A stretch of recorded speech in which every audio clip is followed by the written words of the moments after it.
Bangalore has had over 400 lakes, and they were actually not natural lakes. They were dug out during the British times because Bangalore is on a plateau and it doesn't have its own natural lakes. So what has happened is, over the years we never had a problem for water in Bangalore because of the wisdom of our forefathers. But unfortunately today what has happened is that many of the lakes, because they started to dry out, since there were no Raja Kalves channelizing the water, the rainwater into the lakes, land sharks took over, and there have been a lot of building done on the lakes in Bangalore. And what is the outcome of this is that the groundwater table is receding, and soon Bangalore will have no water if we don't take care.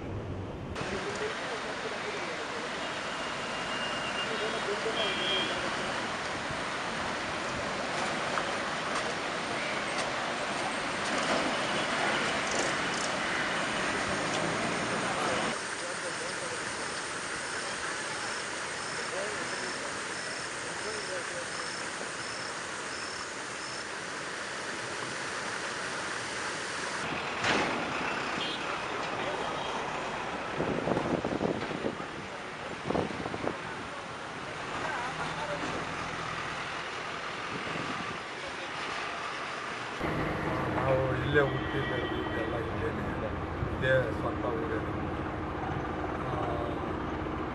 ಇದು ಈ ಥರ ಬರುತ್ತಲ್ಲ, ಈ ಥರ foam ಎಲ್ಲ ಬರುತ್ತಲ್ಲ, ಇದು ನೀವು ಹುಟ್ಟಿದಾಗಿಂದ ಇದೆಯಾ ಅಥವಾ ರೀಸೆಂಟಾಗಿ ಸ್ಟಾರ್ಟ್ ಆಗಿಲ್ಲ? ರೀಸೆಂಟಾಗಿ ಅಂದರೆ ಬೆಂಗಳೂರು ಕಡೆಯಿಂದ ಮೋರಿ ನೀರು, ಸಿಟಿ ಇದು ಬೇಗೂರು, ಸಿಲ್ಕ್ ಬೋರ್ಡು, ಇದೆಲ್ಲನೂ ನೀರು ಇದೇ ಕೆರೆಗೆ ಬರುತ್ತೆ. ತುಂಬ ಕಂಪ್ನಿಗಳದ್ದು ಮತ್ತು ಅಪಾರ್ಟ್ಮೆಂಟ್ಗಳದ್ದು ಎಲ್ಲ ನೀರು ಕೆಮಿಕಲ್ ಆಗಿ ಮಿಕ್ಸ್ ಆಗಿ ಇದಾಗುತ್ತೆ, ಜಾಸ್ತಿ ಆಗಿದೆ ಇವಾಗ. ಇಲ್ಲಿ ನೋಡಿದ್ರೆ ಆಕ್ಸಿಡೆಂಟ್ಗಳಾಗ್ತಾಯಿದೆ. ಇಲ್ಲಿ ರೋಡಲ್ಲೆಲ್ಲ ನೊರೆ ಬಂದು ಆಕ್ಸಿಡೆಂಟ್ ಆಗುತ್ತೆ. ಆ ನೊರೆ ಬಂದು ಕುತ್ಕೊಂಡ್ರೆ ಅಲರ್ಜಿಗಳಾಗುತ್ತೆ. ತುಂಬ ಜನಕ್ಕೆ ತುಂಬ ಪ್ರಾಬ್ಲಮ್ ಆಗ್ತಾಯಿದೆ.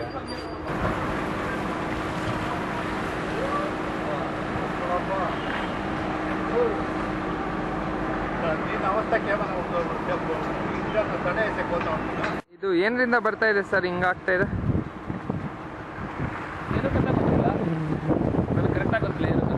ಹಾಂ, ಈ ನೀರು ಎಲ್ಲಿ ಹೋಗುತ್ತೆ? ಈ ಕಡೆ ವರ್ತೂರು ಕಡೆ, ವರ್ತೂರು ಕೋಡಿ ವರ್ತೂರು ಕೆರೆಗೆ ಹೋಗುತ್ತೆ. ಡೈಲಿ ಬೆಳಗ್ಗೆ ಎಷ್ಟೊತ್ತಿಗೆ ಸರ್ ಸ್ಟಾರ್ಟ್ ಮಾಡೋದು? ನಾವು 6-6:30 ಸ್ಟಾರ್ಟ್ ಮಾಡ್ತೀವಿ. ಹಾಂ, ಮುಗಿಸೋದು ಸರ್?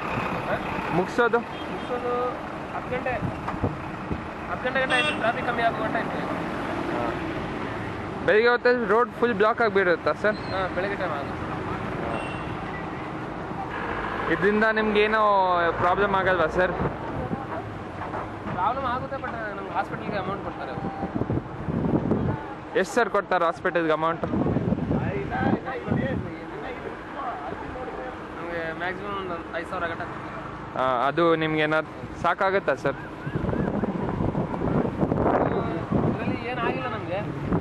ಏನಾದರೂ ಹೆವಿ ಆಗಿಬಿಟ್ರೆ ನಮ್ಗೆ ಜಾಸ್ತಿ ಕೇಳಬೇಕು ಅವ್ರ ಹತ್ರ.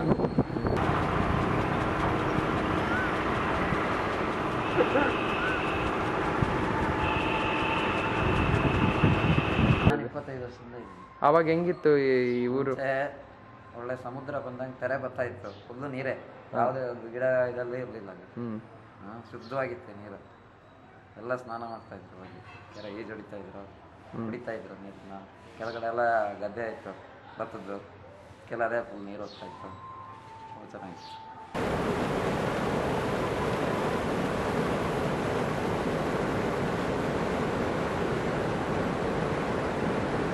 ನಾವು ಹುಟ್ಟಿದ್ದೇ ಇಲ್ಲಪ್ಪ. ನನಗೆ ಇವಾಗ 65-66 ಇಯರ್ಸು. ಹುಟ್ಟಿದ್ದೇ ಇಲ್ಲಿ, ಆವಾಗಲಿಂದ ಇಲ್ಲೇ ಇದ್ದೀವಿ. ಆವಾಗ ಕೆರೆ ಹೆಂಗಿತ್ತು ಸರ್? ಗೋಲ್ಡು. ಎಂತೆಂಥ ಮೀನುಗಳಿದ್ವು ಗೊತ್ತಾ? ಸುಮಾರು ಒಂದು 50 ಜನ ಮೀನು ಹಿಡಿಯೋರು ಬರೋರು, ತೆಪ್ಪಗಳು ಕಟ್ಕೊಂಡು. ಎಲ್ಲ ಬೀಸೋ ಬೆಲೆ. ಆ ಕಡೆ ವ್ಯಾಪಾರ, ಆ ಕಡೆ ಆಫೀಸ್ ಇತ್ತು, ಫಿಶರೀಸ್ ಡಿಪಾರ್ಟ್ಮೆಂಟ್ದು. ನೀರು ಕುಡಿತಾ ಇದ್ವಪ್ಪ, ಅಷ್ಟು ಚೆನ್ನಾಗಿದ್ದು ನೀರು ಇವತ್ತು ಈ ಥರ ಆಗಿದೆ.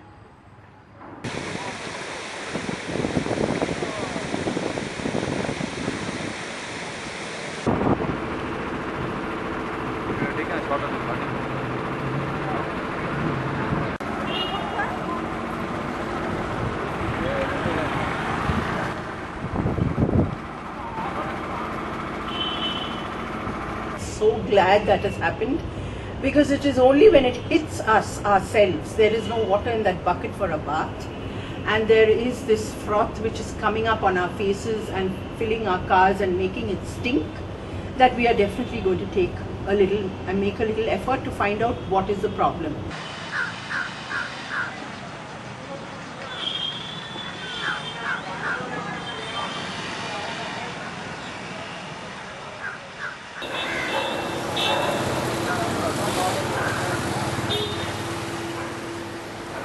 No, it is a continuous ingression of sewage into the lake has led to the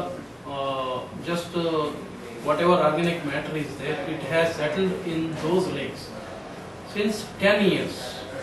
Now we have conducted some 2 years back we have conducted bathymetrics of survey of Belandur Lake, wherein there was 6 feet almost this debris was there in the Belandur Lake. Okay. And we also know that the lake has been shrunk in size.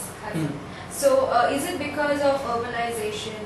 Yeah, truly, definitely. Urbanization, what they will do, building debris, whatever is produced, they will take and dump near the bund road.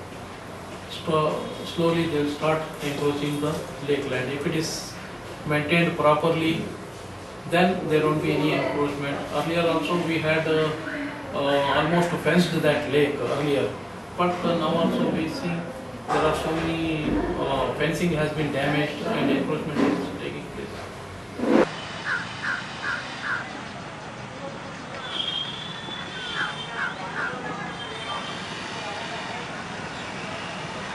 ಇವಾಗ ಯಾರು ಹಿಡಿಯೋದಿಲ್ಲ.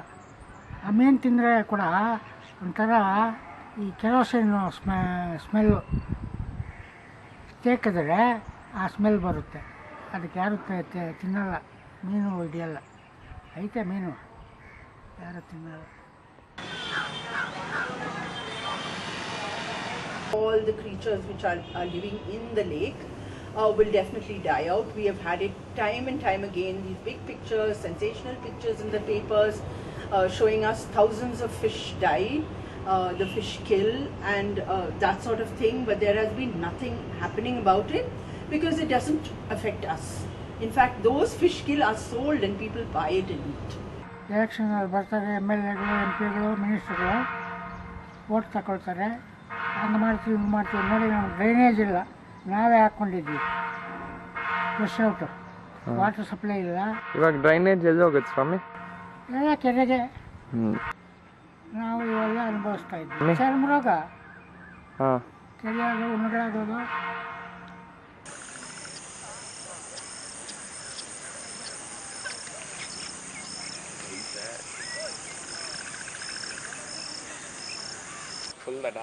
ಕಷ್ಟಗಳು, ಸೊಳ್ಳೆಗಳು ತುಂಬ ಸೊಳ್ಳೆ.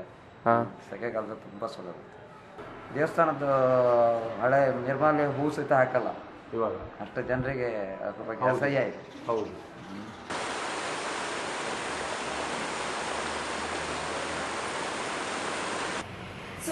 So how much time does it take to purify this water, to clean this water?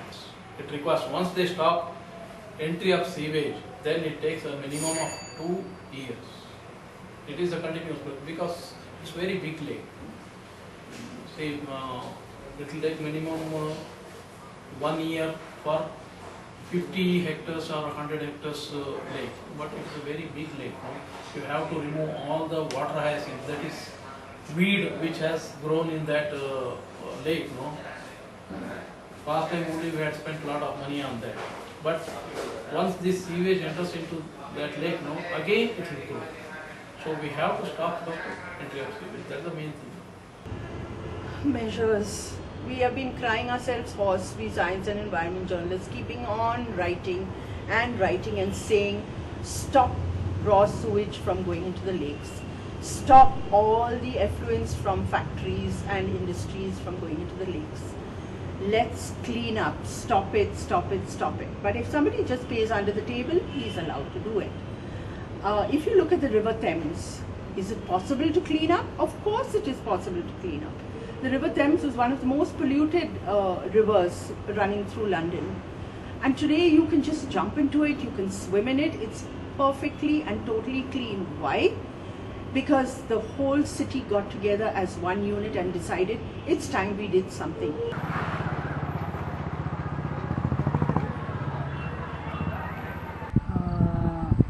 ಯಾರು ಅದ್ರ ಮೇಲೆ ಆಕ್ಷನ್ನೇ ತಗೊಳ್ತಾ ಇಲ್ಲ. ಕೋರ್ಟ್ನಲ್ಲಿ ಕೇಸ್ ನಡೀತದೆ HAL ಮೇಲೆ. ಈ ಕಡೆ ಎಲ್ಲ ಈ ಕೆರೆದು ಈ ಥರ ನೀರು ಬಿಟ್ಟು ನೀವೆಲ್ಲ ಈ ಚಳಗಟ್ಟ ಇದೆಲ್ಲ ಅಲ್ಲಿಂದ ಸಿಟಿನಿಂದ ಬರುತ್ತೆ, ಇದು ನೀರೆಲ್ಲ ಕೆಟ್ಟೋಗಿದೆ ಅಂತ ಕೇಸ್ ಹಾಕಿದ್ದಾರೆ.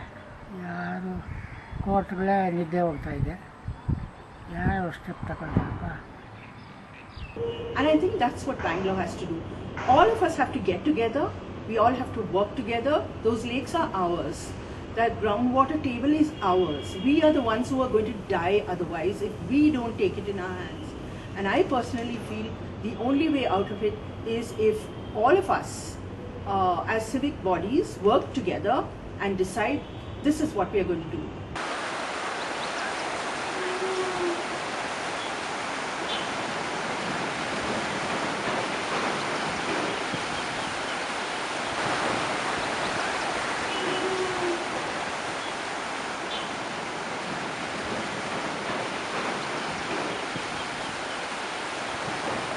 ಇದನ್ನ ಮಾಡದೇ ಇರೋದಕ್ಕೆ ಏನಾದರೂ ಕಾರಣ ಇದೆ ಅನ್ಸುತ್ತೆ ನನಗೆ. ಮಾಡದೇ ಇರೋದಕ್ಕಂದ್ರೆ ಗೌರ್ಮೆಂಟ್ಗೆ ನಾವು ಏನು ಹೇಳೋಕ್ಕಾಗುತ್ತೆ ಸರ್. ಅವರಾಗಿ ಅವರು ಇದು ಮಾಡಿ, ಇದು ಸಣ್ಣ ಪಣ್ಣ ಕೆಲಸ ಅಲ್ಲ. ನಮ್ಮಂಥವ್ರು ನಿಮ್ಮಂಥವ್ರು ಆಗಲಿ ಮಾಡೋ ಅಂಥ ನ್ಯಾಯ ಅಲ್ಲ ಇದು.